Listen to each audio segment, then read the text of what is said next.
நம்ம யோகி பாபு இருக்கா அப்படி இல்லை காமெடி நடிகர், ஆமா. அவங்க எனக்கு ரூம்மேட்டு தான். ஓ! ஆமா. நாங்க வந்து இந்த பாண்டிச்சேரி கெஸ்ட் ஹவுஸ் பக்கத்துல வன்னியர் தெரு ஒரு தெரு இருக்கு.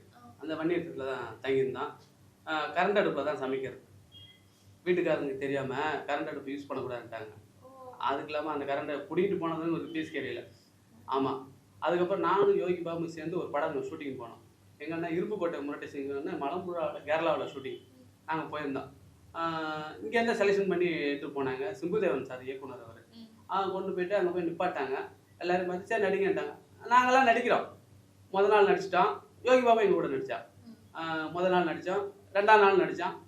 எங்களுக்கு டயலாக்லாம் இது வரல. மனோரமா கூட சீன் அது வரல. அதுக்கப்புறம் அசிஸ்டன்ட் டேரக்டர் கூப்பிட்டு, அவர் பேர் கணேஷ்னு இருப்பார், அவதார் கணேஷ்னு.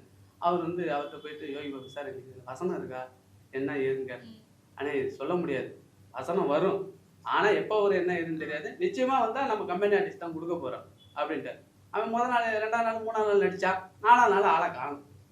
ஒலிக்காம வந்துட்டு கிளம்பி போயிட்டான். எங்கடா யோகி பாபா காணுமே. நான் போன கேட்டேன் என்ன பாபு? அது ஒண்ணுமே இல்லை, நான் என்ன பண்ண பண்றது அப்படின்ட்டான். யோகி பாபு கேட்பேன் நான், இவ்வளவு பெரிய இடத்துல இருக்குல்ல, உன் கூட சீன் இருந்தா எனக்கு வாய்ப்பு இருந்த சொல்லேன் அப்படின்னா. மதுரை மாவேந்தர்னு ஒரு படம் யோகி பாபு சொல்லி விட்டு தான் போய் நடிச்சுட்டு வந்தேன். அது படம் ஃபுல்லா காமெடி தான். அந்த ரோட்ல டான்ஸ் பாவாடை கட்டிக்கிட்டு இந்த சவுக்கியால அடிச்சுக்கிட்டு அவங்களோட வாழ்க்கை வரலாறு படம் எடுத்தாங்க. அதுல யோகி பாபு சொல்லிவிட்டேன். நல்ல கேரக்டர் தான், அந்த படம் ரிலீஸ் ஆகலை. ஆனால் அதில் சொல்லிவிடுவோம். ஃபோன் பண்ணால் இப்போ கூட எடுப்பான். என்ன நம்பிதா நல்லா இருக்கியா, வா வீட்டுக்கு வா அப்படின்னு சொல்லுவான். வீட்டுக்கு போயிருக்கா, அதெல்லாம் ஒன்றும் சொல்லக்கூடாது. நல்ல டைப் தான் யோகி பாபு. என் ஃப்ரெண்டில் அவன் ஒரு முக்கியமான ஆள்.